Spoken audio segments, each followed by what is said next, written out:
Kiersty, Xavier, welcome to the Couply Relationship Advice Podcast. Thank you. Thanks for having me. I really appreciate you joining. For everyone listening, this is my friend Kiersty, Xavier. She is a therapist. You can find her on Icarus_mind on Instagram. That's in the show notes below. So if you're already seeing this and like hooked in, oh, who is this person? Discover more about her there. And Kiersty and I are going to talk about communication, conflict, relationships. We're going to answer some of the Couply's community's juicy questions. Like some of these questions are really specific and hard. Yes. I Yeah. was a little bit, when I was getting into these, I was like, actually have no idea what I would say. So I'm very glad that we have you Oh, to take some of that pressure off. I'm from Toronto, so I ended up doing a master's in international relations, figuring, I really want to be part of this bigger world and helping the world in that sense. But then I just realized, okay, all I really actually want is to have deep conversations. I want to get to know people. I want to go deeper. And I felt like the small talk and all that stuff just didn't really resonate with me. So then I did a master's in theology, which people often think of as religion, but it's not. It's actually, I summarize it as the philosophy of God. And it's just basically asking those deeper questions. It's not so much having the answers for them, but there's actually meaning that can be garnered from even asking the questions. And so that I kind of just took that into my career, my early career working in the hospital in spiritual care. And I worked in oncology, I worked in trauma, and really being at the bedside with people who wanted to unburden their story. And so it was really just about leaning into those raw emotions, right? It wasn't just about coping mechanisms. It was about just opening up at the deeper soul level, right? And meeting them there. And that's really how my career started. And I started my private practice from that to integrate psychotherapy and that soul care, right? Caring for the soul and then finding that deeper meaning. So a lot of my clients I will integrate as essential themes of identity, of meaning, of purpose. So we kind of go into all that deeper work. What were some of the things that you learned when working with people who are unburdening? Yes, Tim, this is like a whole other conversation. It's, I'm witnessing human suffering, right? I'm Yeah. witnessing that power of love that gives people in the midst of crisis and life and death, that strength to carry on, that courage to carry on, right? It did. It absolutely, it rocked me to my core. It was very hard emotionally to provide support to patients and families, but it was life-changing. I remember this one patient, I'll never forget what he said as he just was facing the end of his life. And he said, love is the final destination, and it was just like how much courage these people have, right? To want to reflect on their lives, how at the very end of their lives, they want to just boil it down to love. So that really affirms, my own theology about love and why we're here and just living that higher purpose.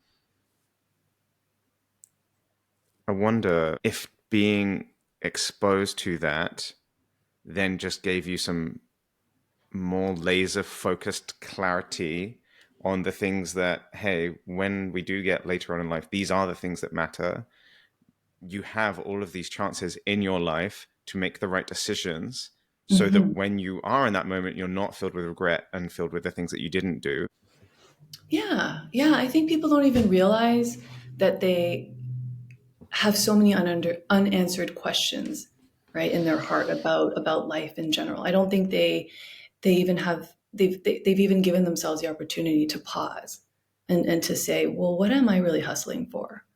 Right? What is this relationship about? Is this helping me be my higher self? Is this helping me grow in the ways that I want? It isn't just about coping. At least the kind of therapy that I do, it really is about tapping into, like, reaching into the deeper parts of yourself, right? Yeah, to find that meaning, so you don't live with regrets. But then there's no, you kind of get rid of that dichotomy between these bad experiences and these positive experiences, right? That's sort of the goal as well. And to see that there is meaning and there's learning to be had from all of those things. Yeah, I'd love to hear more about this. What do you mean by the dichotomy between bad experiences and good experiences? Because surely when bad things happen to you, Isn't that terrible? And don't we want less bad things to happen to us? Yeah, right. Yes, but if we change our perspective to view life as what can we learn from our experiences? What was this experience meant to teach us? How could we grow from this? Well, then that we can gain value from that. That's how we get the wisdom. I love it when clients say, "Oh, I never thought about that before. Oh, that's so interesting," right? Right? Because when I have clients, Mm. they just, yeah, that's their goal to reach this, make this much money or have this type of title or this material wealth, right? Those are goals. There's nothing necessarily wrong with that. But then when they reach it, they're like, okay, what's next? I have clients say, I don't have a goal anymore. Right. And so it's like we have to switch gears and think about, well, what are your actual values? And this is one of the pieces of like, this is what I love to do about my job because it's people think that values is just when I ask you, like, what do you value? Oh, my family, my friends, my work. It's like, no, it goes much deeper, right? Into really what you value um, and what gives you meaning. And when you switch gears into living that way and orienting yourself that way, then every day can bring meaning. The everyday chores, everyday tasks can bring meaning if it aligns with your values. So examples of they're called full living values: acceptance, advocacy, assertiveness, authenticity. Obviously, it's going in alphabetical order. Expressiveness, that we can get into. You value expressiveness, and let's say you don't even know you value expressiveness, and you grew up in a family where you were encouraged not to bottle in your emotions, and you want to express them, but yet your partner grew up in a totally different home where they were Yeah. taught that keeping your emotions in is a more mature and responsible thing. Well, what you can just imagine what's going to happen when these two people get together, when that one person expresses themselves because they value that, the other person is going to take that as, oh my god, what did I do to deserve that, right? Or Oh they can my interpret it goodness. in a number of different ways, right? Like You that's immature. Why are you're not handling your emotions in a responsible way? you're so right. This is something that I witnessed just the other day. Was having an important and emotional conversation with my in-laws. So it was an emotionally charged conversation, and and an important one. And it wasn't negative. It was just very emotional. And someone started crying, which if you cry, and like as I've grown up, if you cry, you have been emotional and you can cry, but you can still talk through it. It's not like a Rubicon or a thing that where if someone cries, then the conversation's over, or like, oh my god, you're crying. You just talk through it. You dab your eyes. You make the point. You take a deep breath, and it's okay to cry and talk. It was never seen as a negative thing. Then I witnessed how when someone started crying, everything sort of like shut down, and everyone's like, "Oh my gosh, we shouldn't be talking about this," or as if we were doing something wrong. And I Right. remember like saying, like, "Hey, it's completely okay to cry. It just shows that this is important to you and it's emotional, but it doesn't mean that we need to stop. Like, you can cry and talk." Um, always think of one of my best friends describing his dad's end of his life, and telling this beautiful story about his dad passing away, but the meaning behind it, his how it made him feel, but still like the important times that they shared, and like all of the messages that his dad had left for him and had for him. And he told it and wept, but wept and kept going, and just it was okay Hmm. to feel the things, and it's okay to feel things and cry. And I didn't have a word for that value, but Hmm. I appreciated it, and I think it's important. And it Hmm. was that expressiveness. This is it. Hmm. This is something that Hmm. I haven't thought of before. Right. Well, oh gosh, we can totally get into that because then there's like cultural differences as well, right? And as Mm, you said, like they interpreted that sadness as we did something wrong, right? And it goes back into, oh, bad experiences, stay away from bad experiences, as opposed to leaning into the emotion. What can we learn from that emotion? People are afraid to connect with themselves. Honestly, people are afraid. mm. They're afraid of what's going to come up. They're afraid of what they're going to find out. They're afraid of being vulnerable, feeling their emotions, right? And if they were taught to stay away from them, exactly, they're going to respond that way. But if you value emotional honesty, or if that you came from a family that valued emotional honesty and expressiveness, I mean that's a healthy way to handle your emotions. So And how does this bleed more into our communication? Yes, communication. Oftentimes couples will complain that they have communication issues. They'll name that as the number one issue that they have, right? But actually, what we think is a communication issue is actually a misinterpretation issue. Okay, so let's just start by differentiating. What is communication? Well, we are conveying a message, we're conveying our thoughts, our feelings, our opinions to our partner. The expectation is that our partner is supposed to understand our intended meaning on the first try. But it doesn't even matter how long we've known our partner for, because we are not responsible for decoding our partner's messages. Right. And oftentimes it doesn't take the first try, but then they're blamed for not getting it on the first try. So, but in fact, both parties are responsible for ensuring that communication is actually taking place, right? We have to ask those questions. Does this make sense? Right. The other person has to say, oh, is this what you meant? Right. To actually ask for that clarification. In my opinion, the number one mistake that couples make is thinking that effective communication entails mind reading. Okay, but it doesn't. Healthy communication takes place because we can't read our partner's mind. And Okay. that lack of being able to read your partner's mind means that you then seek to clarify to make sure that what is in their mind and their heart is now being conveyed to your mind and your heart. And yet, if you get that wrong or you make assumptions, then you're going to be accused of not listening. Despite hearing all of the words, you might be missing the messages. That's right. There's broken telephone. But the broken telephone, again, is not just a communication issue.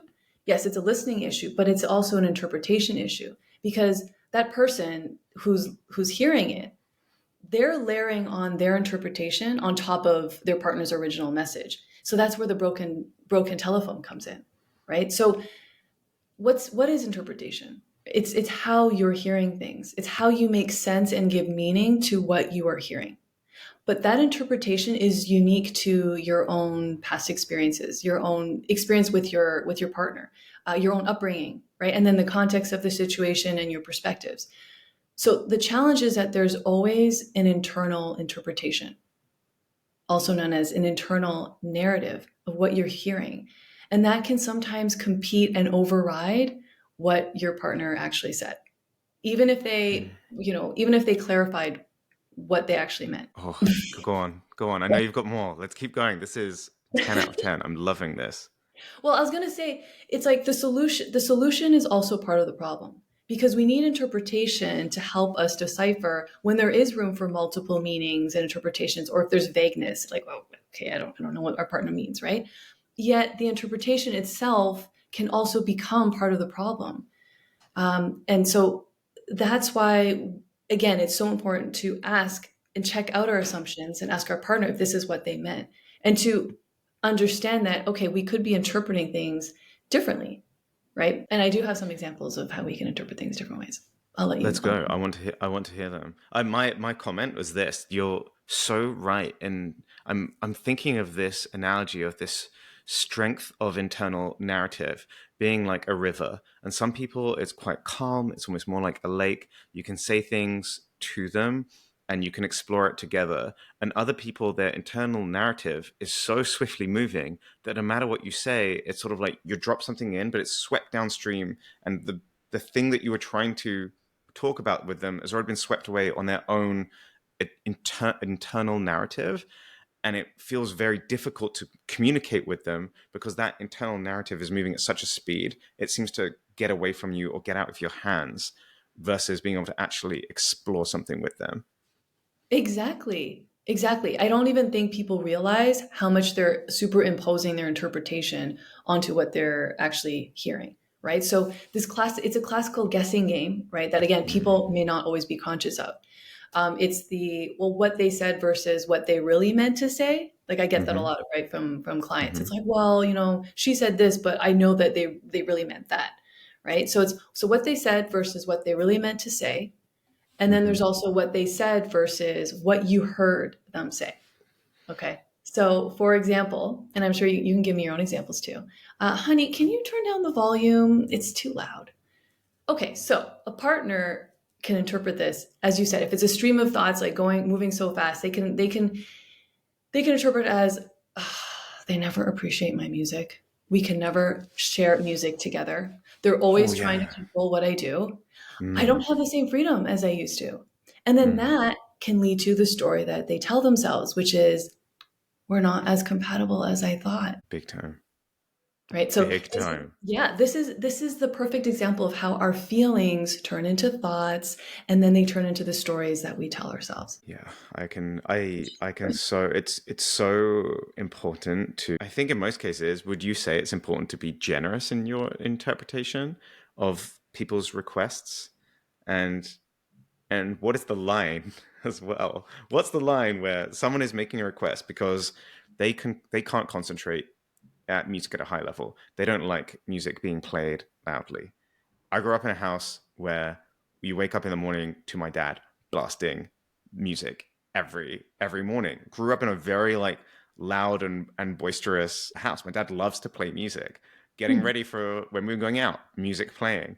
And I remember we were on this family vacation in Thailand. There's now like 9 of us, and we're all trying to get ready, plan the evening, and a baby. Baby's crying, music is blaring. And it was exactly that moment. Oh my God, man, you've got to switch this fucking music off. My dad felt very rejected by that. You guys don't appreciate my music. You have no idea like how like much effort I put in selecting the right songs. It's like, dude, I don't give a shit about what song it is right now. It's blasting. The baby's crying. I can't think. That Yeah. music's got to come. That music's got Yeah. to come off. That's a perfect example. I honestly had no idea that honestly that you could personally relate to that one. Yeah. Um, exactly. So, I mean, how do we fix that? Right? It's recognizing that your interpretation can create more problems, right? Or it can also bring up more issues that you probably should discuss with your partner, right? And when you can take responsibility for your interpretation, then you can also recognize, okay, you're reading into things, right? And so, and as you said, sometimes that narrative can be more negative than positive, right? Sometimes there doesn't even need to be an interpretation. Mm-hmm. Sometimes it's like Mm-hmm. it is what it is. Why do we have to impose another interpretation on it, right? So as you said about being generous with our interpretation, that makes me think of how we ought to give our partner the benefit of the doubt, right? But how Mm-hmm. often are we predisposed to giving our partner the benefit of the doubt? Especially, Most of the time, we go yeah, straight to we go straight to the other way.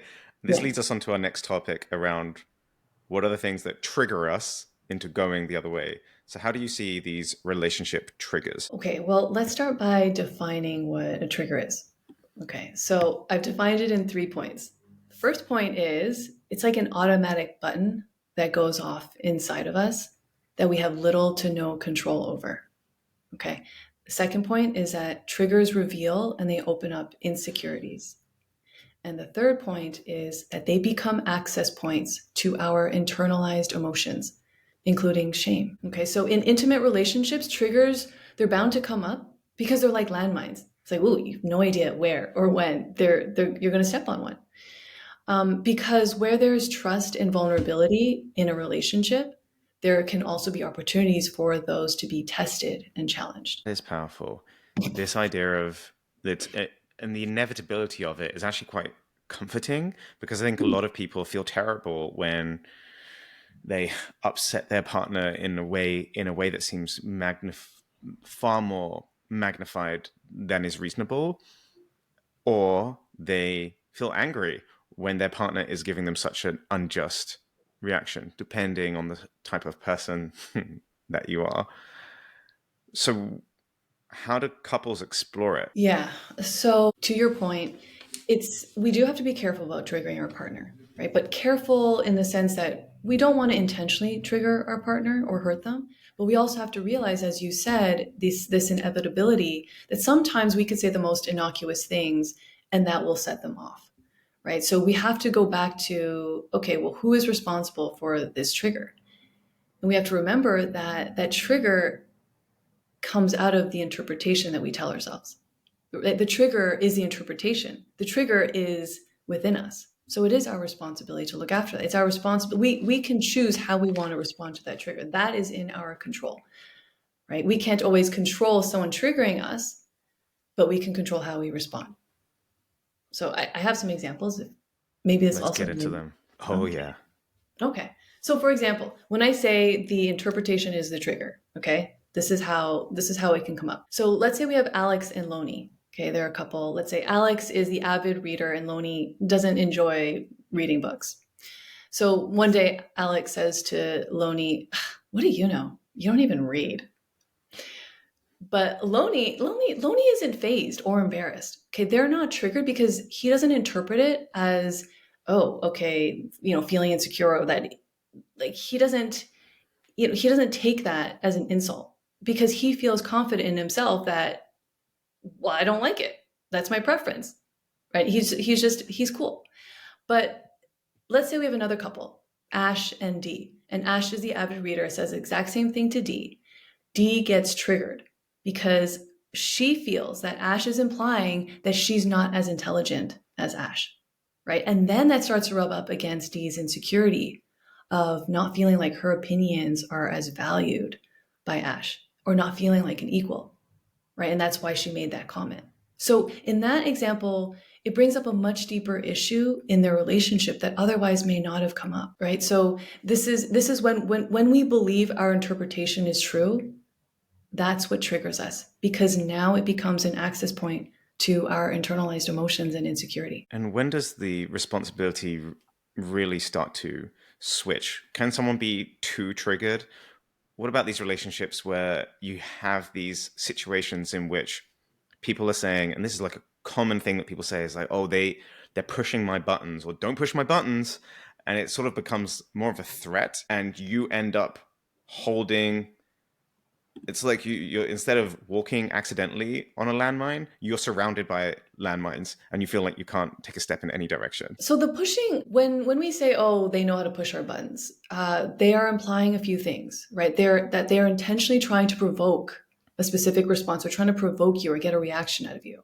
And it also implies that that person knows you intimately. They know Mm. your triggers, your sensitivities, your vulnerabilities, and they're using that against you. So, but honestly, from a strategic perspective, getting a rise out of someone isn't always going to strengthen your position, okay? Because if they know that you're just trying to be manipulative, or that you're just doing it in a mean spirited way, that can also weaken your position. But also because if you're actually going to trigger and push your partner's buttons, they're going to be emotionally dysregulated. Their nervous system is going to be triggered and activated, and as a result, they're not even going to be able to focus on the point that you want to make, right? They're just more like, Mm-hmm. they're just trying to regulate themselves at that point, right? So Mm-hmm. if you want your partner to take you seriously, I always say pushing someone's buttons intentionally is not the best way to achieve that goal.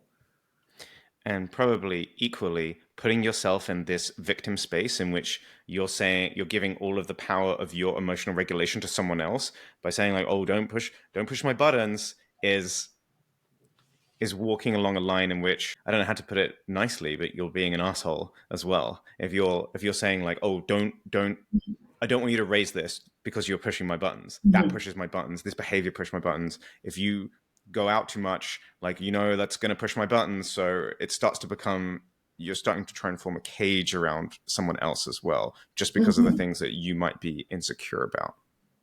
That's right. Yes, that's right. I mean, when we can understand that triggers are the pathways to our deeper insecurities, then Hmm. it's understandable that our natural reaction is to become, defensive. We want to defend ourselves. But you're right. When we give our power away, that the other person, gets to just has the power to push our buttons all the time. Exactly. It creates this power differential that you just feel helpless to, right? Hmm. And so Hmm. nothing really gets resolved that way.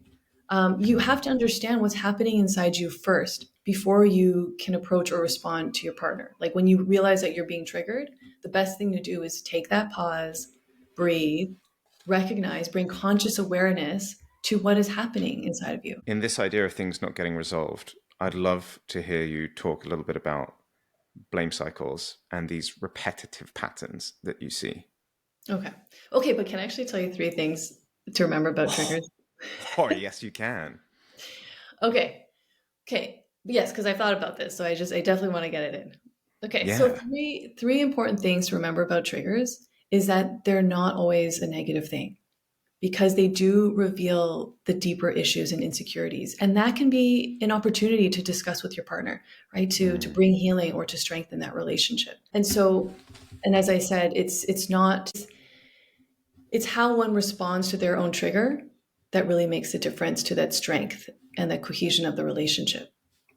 And the goal isn't just to wipe out every potential trigger because that's not really realistic. It's to address them together as a couple if and when they arise. That's the third one, is to address them together when they arise. Yeah, yeah, you're right. And I do think if something happens and you're feeling this wildly out of context emotional feelings around it, then it is something that you can dig into. There's obviously a wound there. There's obviously growth there, or something to discuss with your partner, to look at, to talk about. It's very powerful. And the healing that we can get from our relationship should not be underestimated in any way, shape, or form. I think the Yeah. healing of your partner's love of something that you are deeply insecure about, or an issue that you have, that feels incredible. It feels like you're being seen, and it deepens your relationship in such a beautiful way. And so many of us, and I hope that the coupley community aren't in this, but I see so many people just hop from 2 to 3 year relationship to two to Mhm. 3 year relationship because of these kind of things, because they're coming out the honeymoon phase, getting triggered, feeling like things are quote unquote off, leaving, starting again, new honeymoon phase, leaving, new Mhm. honeymoon phase, and then never getting into this actual deeper space that can really Right. only be discovered with time, with a lot of time with your partner. And the worst is, like, the more they know you, the more they trust you, the more kind of crazy that can come out. It's Yeah. like, oh, hey, I've got deeper drawers of crazy. Don't worry. Like, there's more interesting things coming up here. Um, and trying to stay the course with them long term. Very difficult, Exactly. but super powerful. Right. No, I love that point. Yes, we're not willing.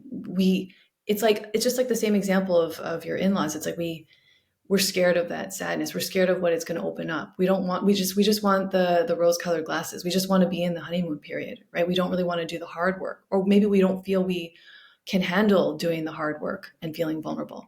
So with that, I actually usually ask my clients to reflect on two important questions, right, to help them start that self-reflection process. So the first is, if that trigger could speak, what would it say? And if that emotion had words, what would it express? And that way we move from interpretation, right, that's happening internally, to communication with our partner. I love that. So when you're feeling it, when you're feeling something, you're feeling really overwrought. If that trigger could speak, if that thing you're feeling inside could speak, what would it say? And I guess that's something you can write out, you can share, or Mm-hmm. speak to your favorite therapist about. Yeah. Blame cycles and patterns of blame. Oh, yeah. Okay. Blame cycles. This is really interesting. We could break it down into 5 stages. There's the triggering event, usually over something small, and then there's a blow up. The second stage is the blame. So I equate the blame cycle to the fight cycle. So, when we're in a state of like anxiety or panic, we either have the fight, flight, or freeze stage. So the blame cycle, there is no fleeing, right? There's no freezing. You're in full on flight. You are in full on fight mode, right? Mm. That's what kicks off the blame cycle. It's when our nervous system becomes activated. So you're in a full on attack mode. And that causes stage 3, which is the defensiveness, right? We try to shift the blame back onto each other. We're trying to defend ourselves, right? And it just goes into that constant blame, which can escalate things in stage 4. The slamming the doors, the arguing, the yelling, the tears. And then stage 5, you either move from escalation to resolution, or you repeat the cycle. You go all the way back to the beginning again. That's right. And do couples? How common is this? How common is this cycle? Are couples pretty good at getting out of it, or do some couples just keep this thing going and it's always sort of happening in the background of their relationship? Honestly, I always say couples usually have that one sticking point, that one bone to Mm, pick that they mm. just when they get into fights, it always goes back to that. And it's The usually because greatest they've hits. never fully resolved it, or that one partner or both partners they hold a grudge against each other, right? So what perpetuates the cycle is dredging up the past, and they use that as ammunition, right? That can be really triggering when you bring up the past because then you're shifting focus away from the current issue, right? Nothing gets resolved in the present. And then you have to go back and resolve or reopen, rehash what was discussed in the past. And that can make that can make a partner think, oh my God, I thought we moved on. I thought we moved past that, right? Couples, obviously, they want to feel like there's progress in the relationship, right? So when they're brought back to a previous issue, why are they bringing this up again? It can be extremely overwhelming. Jason Van Ruler, who I interviewed a few days ago, calls this the greatest hits game. When you're in a conflict with your partner and you start pulling out the greatest hits of all of your areas of disconnection, all of the things that you thought about that you might still be clinging on to, and then start throwing these at your partner. And I think that's an interesting name of the dance that you're describing, is to rehash the greatest hits. While we're at it, let's start opening those drawers and pulling out all the things that we're still upset about. Exactly. I love that. The greatest hits. Yeah. Yeah. I think to bring up the past. Okay. Sorry. How do we break out of these Mm. blame cycles, right? Hmm. Hmm. I'm going to say that it's hard to be the bigger person when you don't trust that your partner is also going to step up or follow through. What you can do is agree to stick to one issue at a time, right? So if you're going to bring up the past, okay, then let's commit to resolving that again and then go back to the present. Don't just use the past as a way to deflect resolution, right? Because that's not creating a win. That's creating a stalemate, right? So, and then we also have to create accountability. That's like a whole other thing. I can go into accountability, but okay. Oh no, I'm gonna keep it simple and succinct here. Um, okay, no, actually, I came up with a. You're gonna call this out. Okay, I came up with an acronym. Okay, it's called ARROW because you think about like an arrow just shooting through and just breaking that cycle, except this is ARO. So A means acknowledge That's what? what I drew, was an arrow. That's what I was drawing. You're in Yeah, sync. You're in sync. yeah, Okay, yeah. yeah. So A is the acknowledgement. Let's acknowledge the facts and describe how they impacted you. R is recognizing the other person's feelings, validating them. And O is offering an action plan where both of you can get on board, have a shared goal, shared vision, and can take responsibility. Arrow. I love that.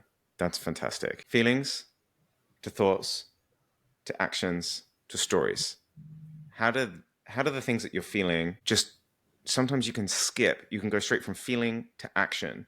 You can just feel uncomfortable about something, and so you can start doing wild actions or things that are going to harm your relationship. How do we balance this? There's something to be balanced around intuition, feelings, but then not taking your feelings as gospel. It's something that I think about a lot, but I haven't really managed to resolve in my mind. Hmm. Right. I guess I hear that as when we talk about our feelings, what am I trying to say? The root of our feelings is often fear. So when we talk about how feelings turn into thoughts that turn into actions and then stories, I can interpret that as when fear becomes the truth, right? And then that turns into actions and it leads to stories. It's that fear that like creates a story in our mind and then we believe that as reality. That's the most harmful. Oh gosh, yeah, you're so right.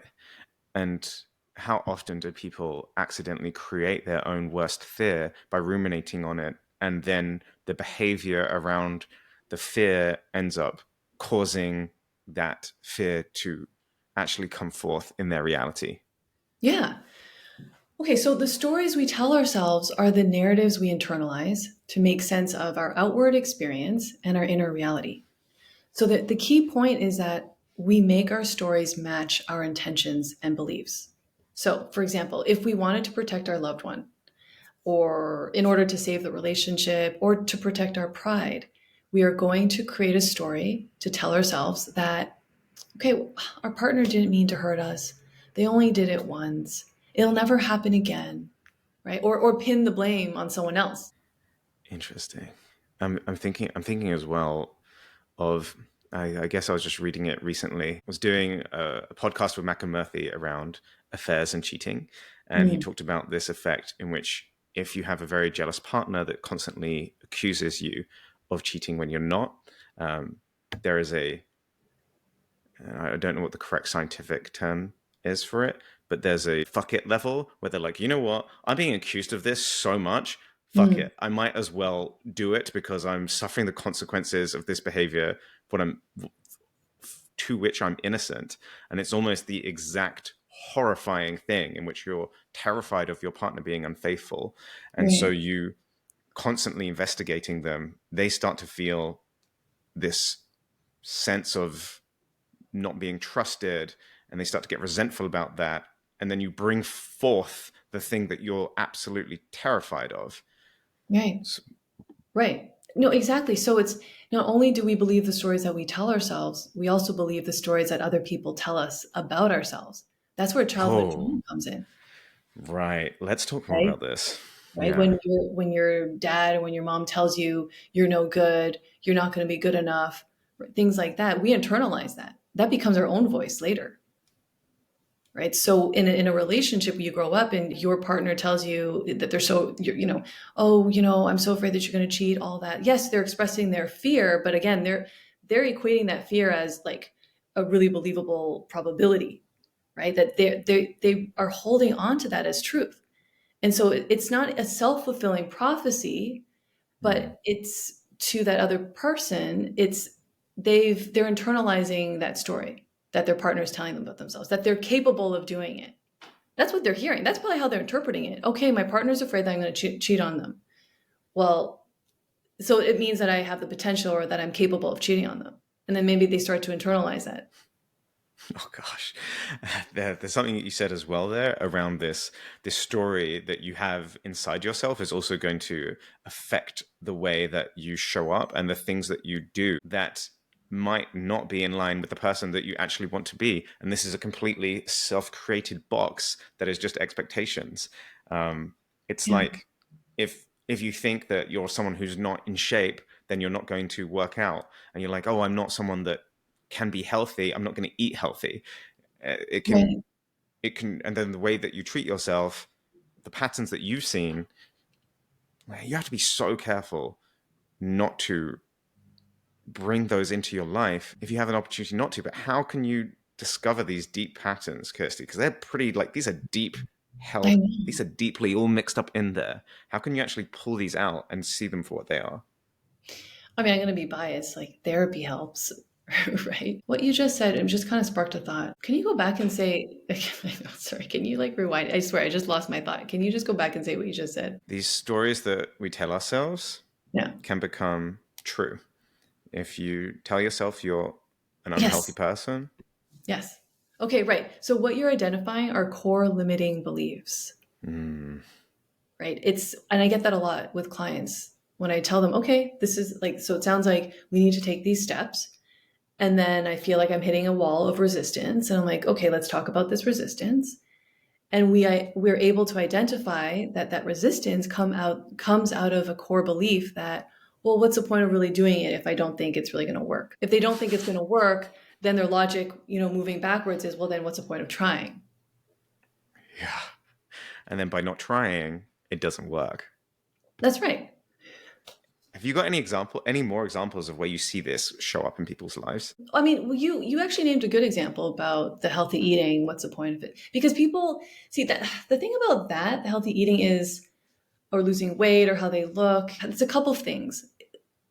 It's not entirely healthy to want to externalize your self-worth and how you look, right? You want to love yourself no matter what. But then you also don't Hmm. want to love yourself to the point where you're going to be complacent, and that's not going to motivate you, right, to be your best self. Yeah. But in terms of limiting beliefs, gosh, there's so many. You have to get back to me about that one. I'm just trying to think. I see it in dating.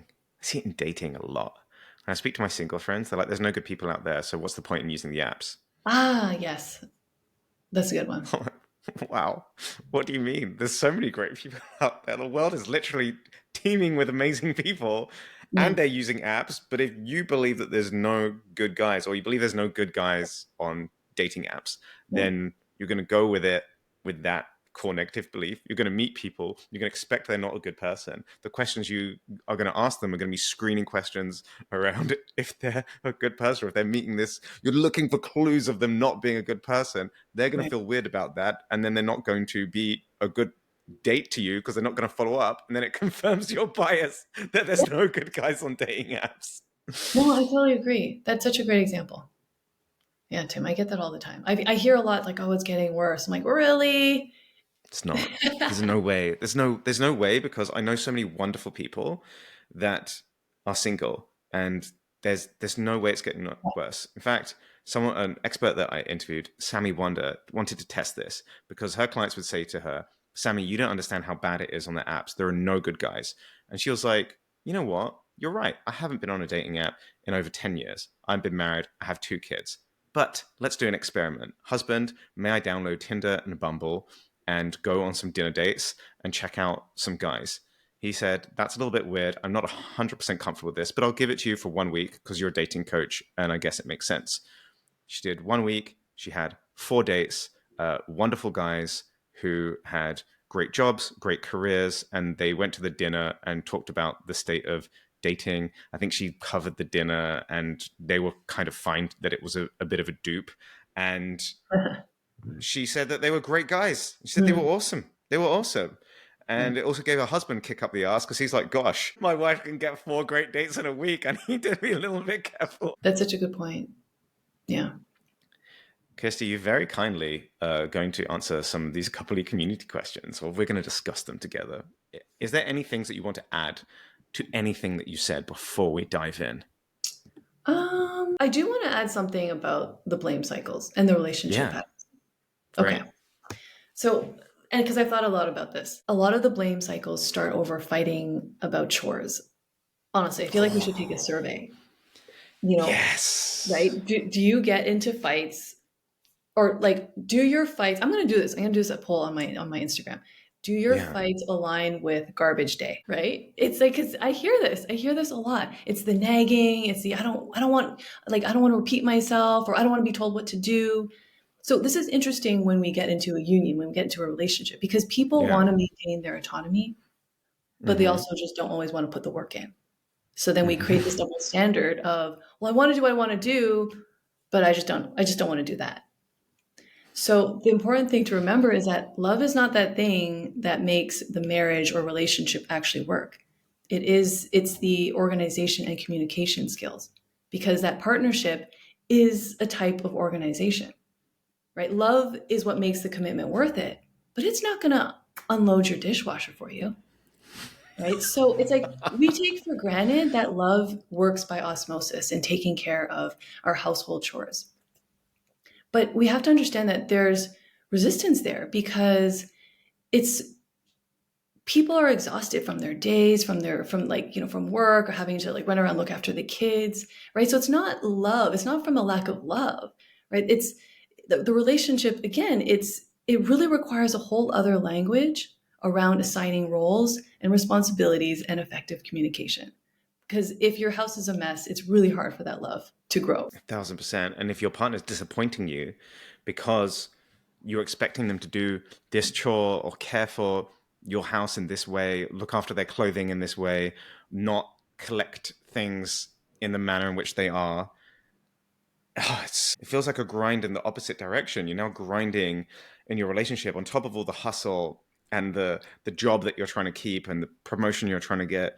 You're also grinding up against your partner, and not in a good way, in the way in that you're having to nag them or just feeling like you're not aligned and your living space isn't aligned and your life is getting out of alignment too. Right. Yeah. So I think some easy tips I would recommend are get back to the basics and talk about what is your shared goal here, right? What is the shared vision? Get on board with that instead of thinking, well, what is it? What's in it for me? Right? That's not a collaborative way of thinking. And then just be specific about expectations, define the roles and responsibilities, define timelines. So just saying, okay, hon, yeah, I'll do the laundry. You're So there's a problem with that, right? You're not defining a timeline of when it will get done. And then there's expectations that your partner said, well, you said you would do it. And then there's no follow through.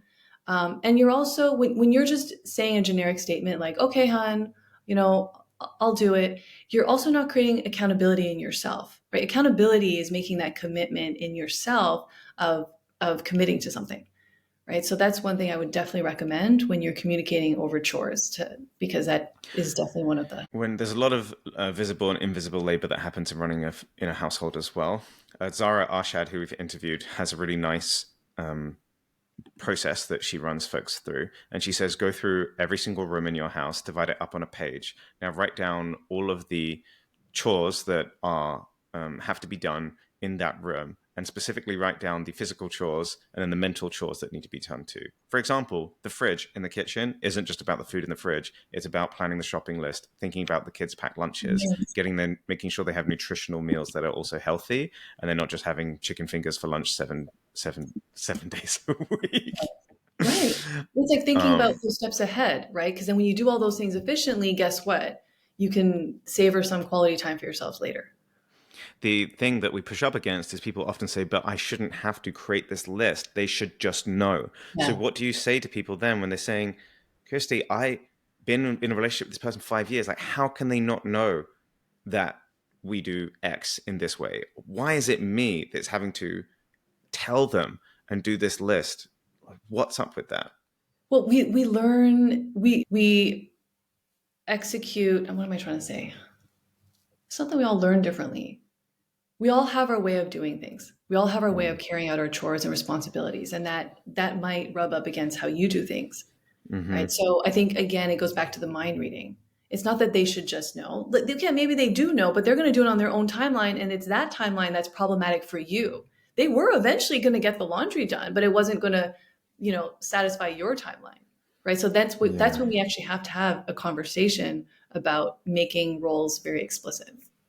Explicit, and then there's a quality issue too, right? And it's been memed. This is like a meme where they say, oh, me complaining to my partner when they're not tidying up the house, and then also after they've tidied the house, after they've cleaned the house, them moving things back and kind of adding their additional thing to it because it hasn't been done to a quality level that one partner expects. That's a difficult one. Yes. I think, look, if you're not doing a task yourself, accept up to 70% quality that you would do it, because you're getting 100% of that time back. So if someone can do it 70% as well, like, take it as a W, guys.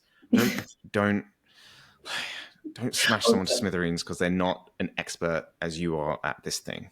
You are right. Oh gosh, my husband tells me that all the time. He's like, 99% of the time I get it right. Right. So, no, I totally agree. But it's the quality thing. Because you know what, though? Because then how is that person going to interpret that? Like, my husband interprets Mm, that as, oh, nothing I do is good enough. I'm like, but that's not what I said.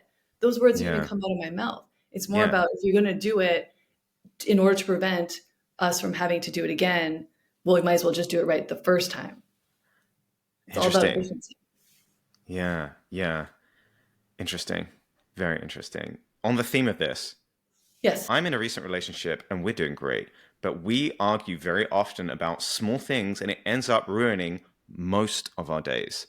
For example, we literally argued because the cookie pot was empty and no one had refilled it. We were really annoyed because we both know that, but we still can't help it. What should we do? Couple community question.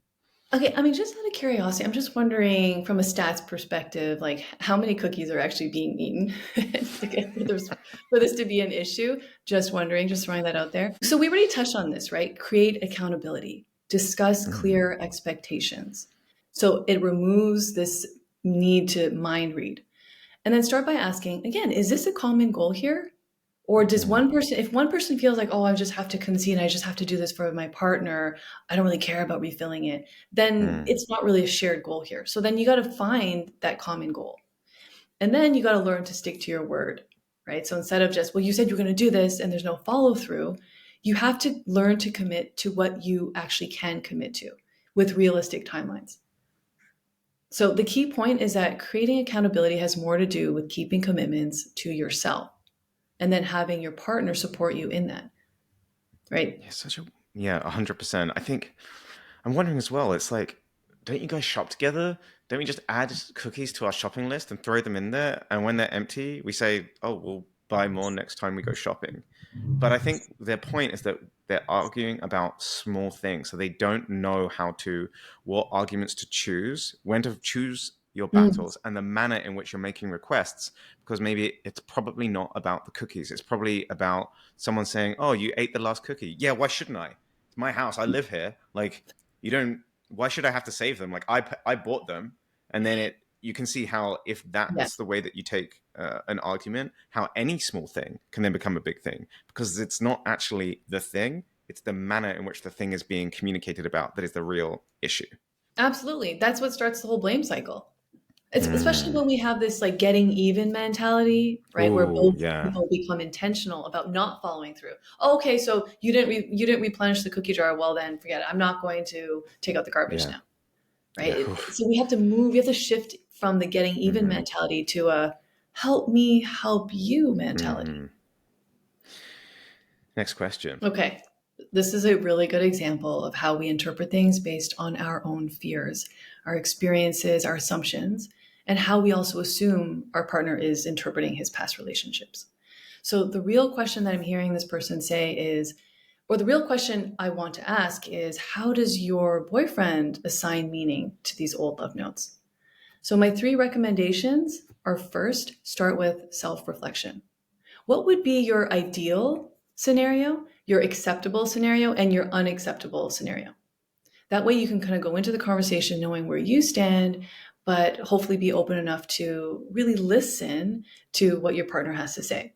Right. So, for example, like what's acceptable? If he kept these letters because he's a sensitive person and can still appreciate those memories, that he looks back, no matter if it was a good experience or bad experience, and sees the learning or the growth, how far he's come. Right. But there's no active romantic feelings involved. Is that an acceptable situation? Or is the only ideal situation that he completely forgot that they even existed and he just runs and throws them away?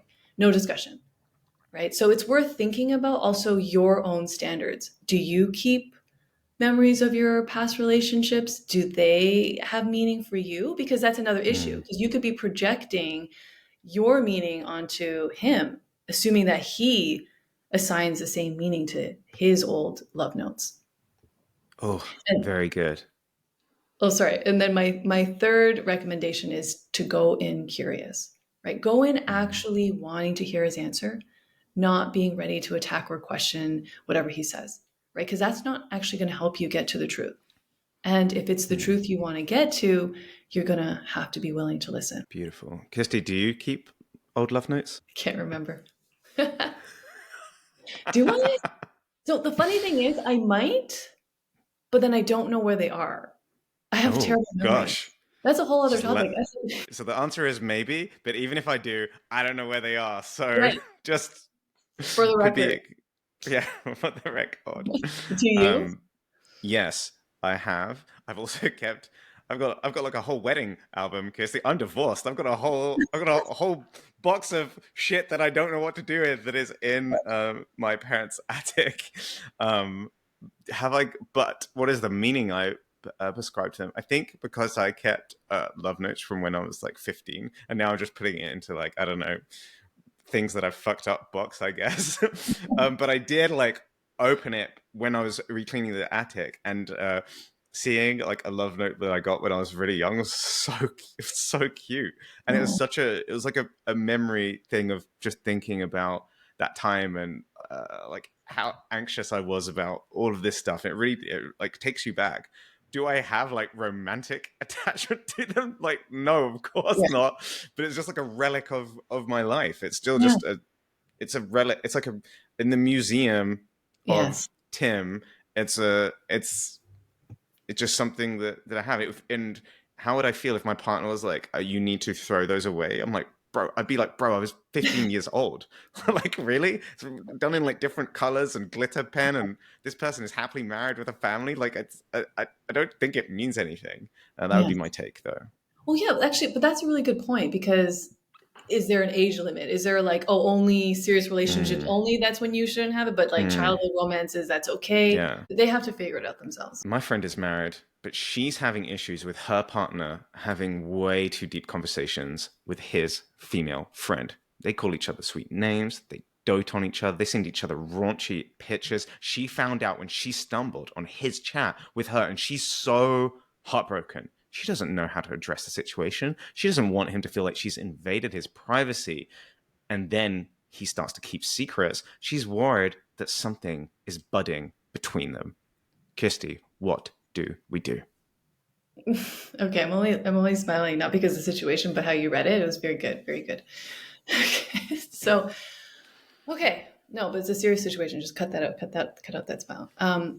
Anytime there's a big problem in a relationship, like Mm, cheating or flirting or lying and dishonesty, you have to recognize that those are just a result of a deeper root problem that started way before, right? It could have started mm, before you two even got together or sometime during the relationship.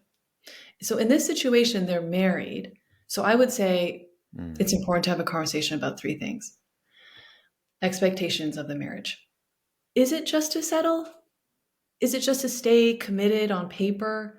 Or is it just to give license for a spouse to flirt and form deeper relationships so long as they remain quote unquote committed to the mm-hmm, relationship? Right. So now we're talking about like emotional cheating. Is that mm-hmm. okay? Right. So what are the expectations of the marriage? And that can that be agreed upon? And the second point is the importance of respect. And I always challenge clients when I ask them, do you feel you respect your partner? Do you feel respected? The first thought that usually goes in their mind is, oh, no, we don't hit each other. No, we don't physically abuse each other. I'm like, that's your definition of respect. I'm like, because I think we can work on that. I think we could probably expand on that because the foundation of love is respect and understanding what that means. Is it respectful if your needs are always going to trump your partner's needs? Right. So is it respectful to hide your actions from them just because you know it would hurt them if they found out? So the work of therapy is getting to define and live up to your definition of respect. And the third thing I would want this couple to reflect on is to ask yourself, what are you committed to? Is it the idea that your partner is going to change one day? Is it the idea that life looks great on the surface but feels empty Mm. inside, but you feel that pressure to sustain that life for the kids? Right? Are you committing to the idea of just being committed to a relationship? Are you committed to the hope that things might get better? Right? Because if a person can answer yes to any of those things, then those commitments aren't really based on the reality of the now, what's actually happening. And it doesn't Right. mean that you can't hope that things will get better in the long term, but we also need to anchor our commitments on actual results.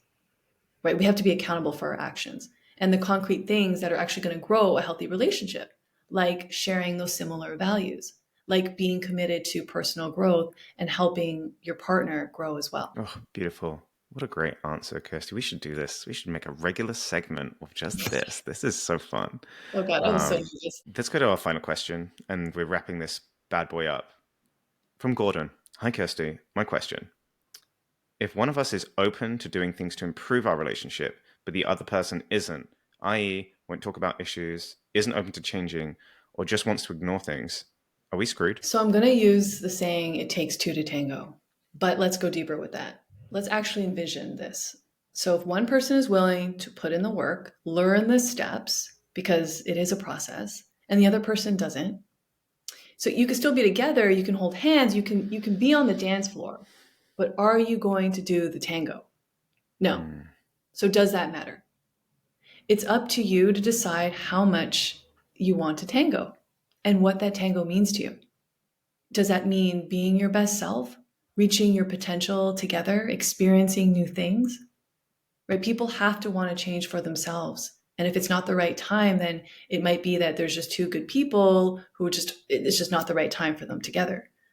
So no matter what, it's important to have that conversation and to explain how important it is for you that your partner takes little steps.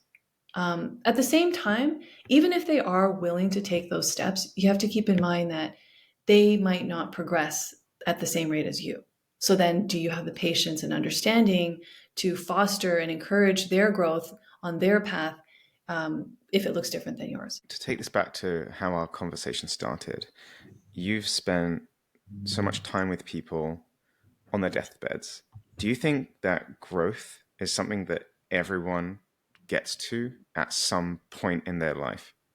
Or do you think some people can go through and always just hold the this is just who I am right until the very end? That's such a great question. It makes me think of, I don't know, there's a quote of how we add to our own suffering. And I think there's this analogy of, oh crap, I should look it up. It's like this double arrow analogy, like you get wounded once, but then your own suffering is another arrow. Did you?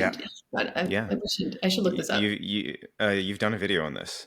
So the first, or maybe someone did a video on this. The first wound is, where is this quote from? Isn't it? Did you do this? Buddhist. No, it's a Buddhist thing. Okay. So the first arrow is the one that wounds you. The second arrow is you ruminating around the first arrow. And that can last as long. Is that correct? Yeah. So basically I would say, to answer your question, oh God, it's so deep. I think some people to the very end of their lives, they're always going to say, this is who I am. This is who I am. But that limits themselves in growing. That limits themselves in trying new things. They don't really want to step out of that box. And so when it comes to suffering, they don't recognize how they're contributing to their own suffering, right? Yeah. So in the hospital, it's like things look bad and they're contributing to their own suffering.